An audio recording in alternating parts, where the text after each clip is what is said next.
So this is quite the angle we have. My hair is just honestly a force to be reckoned with, so we're just gonna have to reckon with it, you know? So welcome. Today we are doing another spooky video. Okay, editing Allie here to just say that this intro is really short because a lot of this context probably doesn't make sense to you, but basically these were supposed to be a series of videos that I was filming in October. I failed at that. And then also just a reminder, this was once a beauty channel and I'm changing the direction of it, and I want to try some different things, including spooky videos and true crime videos once a month.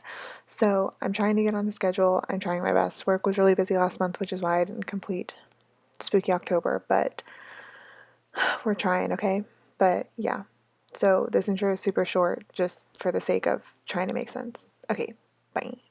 In the meantime, today we are going to be talking about, so for Spooky October, I wanted to talk about not true crime. I wanted to talk about things that are just kind of mysterious, like kind of weird stuff that's been going on, or something weird that has gone on. I was looking into ghost stories, but I didn't really find one that like interested me enough. But I do have a haunted locale for this one. So today we are going to be talking about the Ridges Mental Institution. It is located in Athens, Ohio. It is no longer a mental institution, but when it opened, it obviously was. And if you're familiar with if you're familiar with Ohio University, it's a very, very, very old school. And I've actually been to this building. It's kind of a creepy building. I'm gonna get more into it, but they turned the buildings into like offices and an art museum. And they also have a TV ward that's been condemned. And they also have a cemetery. If you walk up the hill behind the building, you can see where all of the patients were buried when they died. So you can still go here, you just, you can't really tour it. If you do go and break into one of the buildings, that is illegal and you are subject to being arrested. So just keep that in mind because people do break in all the time. Yeah, we are going to get into the niblets. There is so much information about this specific location. A lot of it is so interesting if you're into like, you know, spooky stuff like this. If I'm looking over here, it's because all of my info is on my computer screen, so I'm not ignoring you. So, and before we get started, make sure you like, subscribe, all of that stuff. It just shows YouTube that you support my page. And also make sure you're following me on Instagram. I have just one now, and I also have a blog.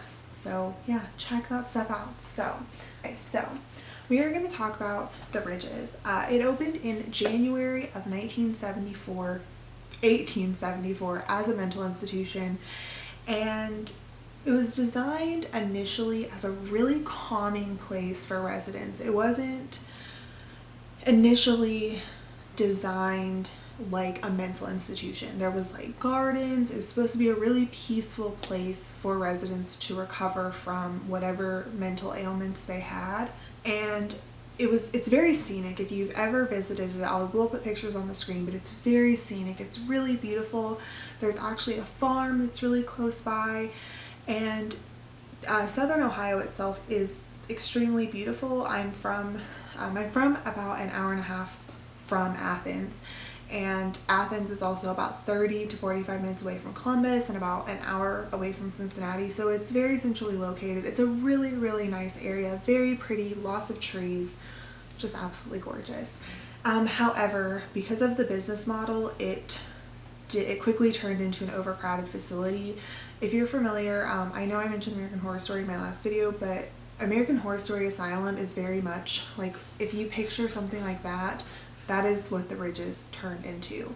The patients that they housed were most often court order families who didn't have like the financial means to take care of their mentally ill family members. And it was very unclear. Medicine has changed and health insurance has changed. I hope you can't hear that. It's my cat using litter box. Medicine and health insurance has changed so much in the past, 200 years, 150 years.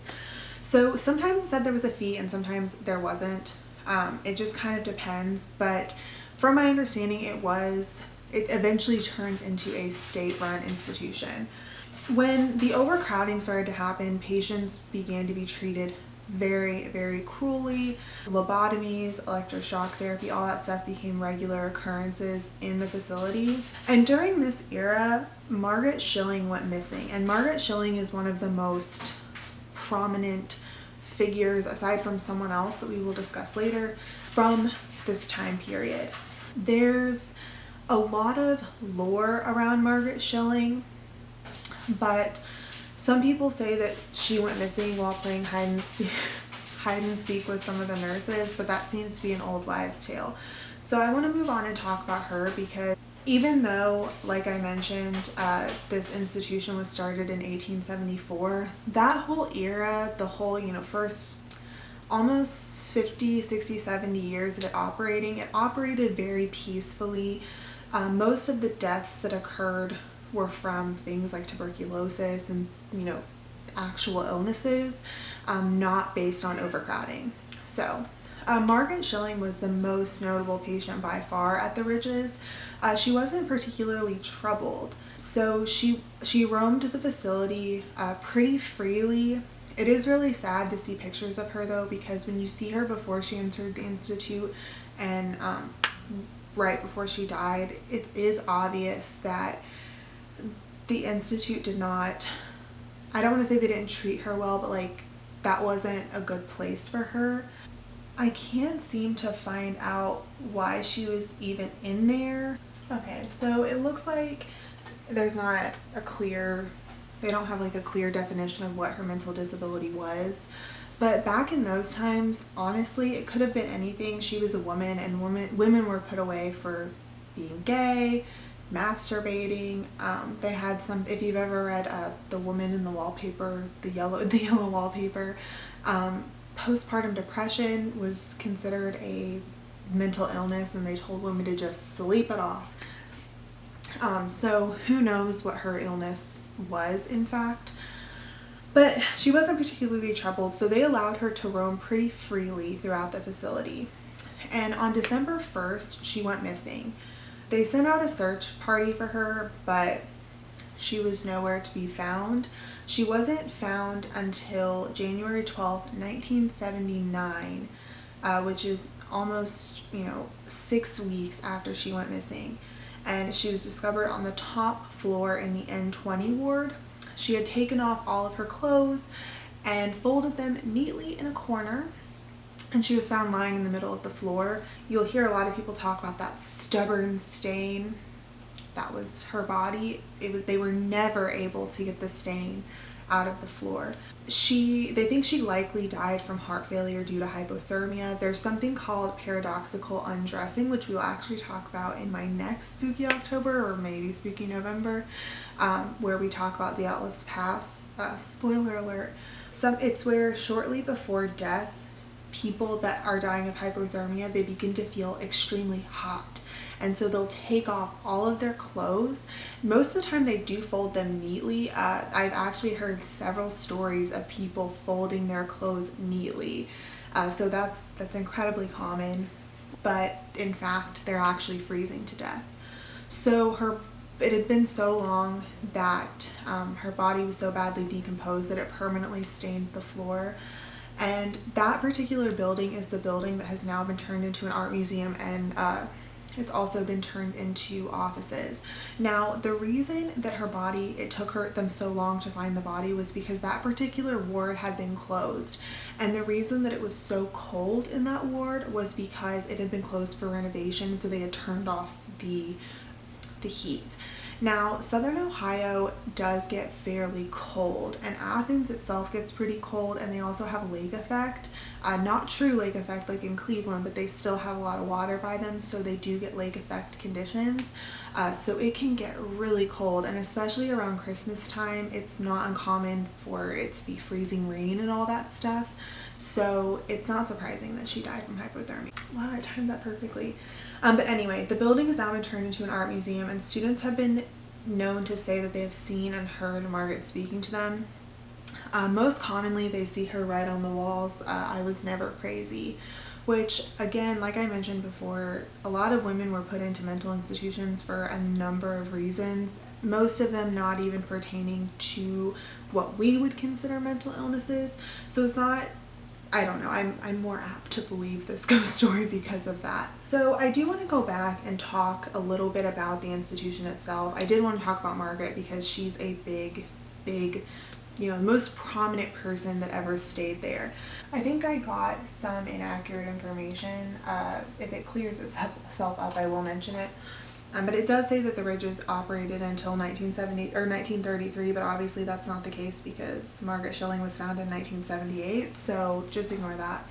But when it first opened, it was designed to look like a Victorian institution, but it didn't run like one.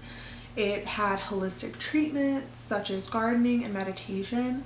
Most of the patients, kind of a fun little fact, I guess, most of the patients that were admitted never left. Most of them are buried up in the cemetery that I mentioned when the video first started.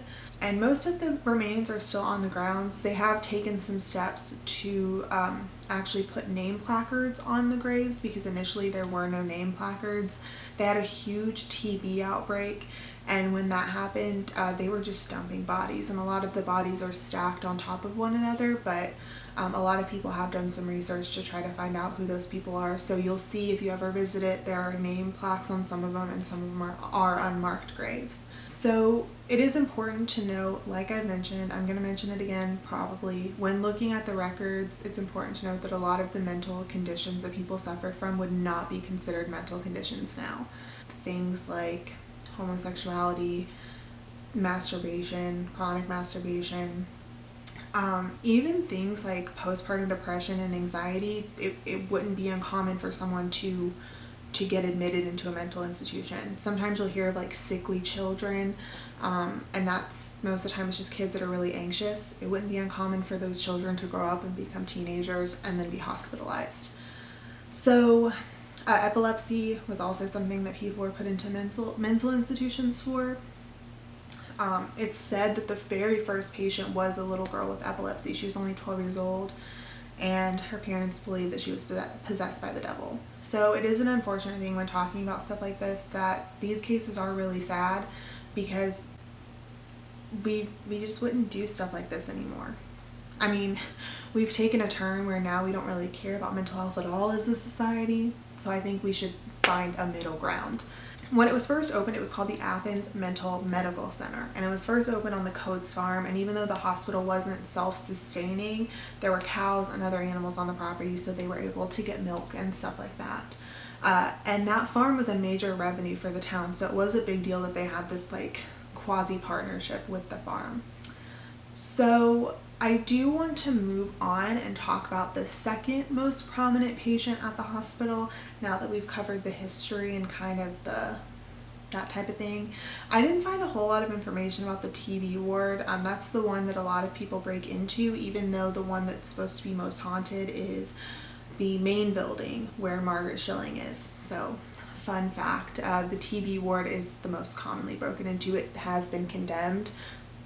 I've not been inside, I've been outside of it. It's creepy, it's a condemned building, it's what you'd expect, you know?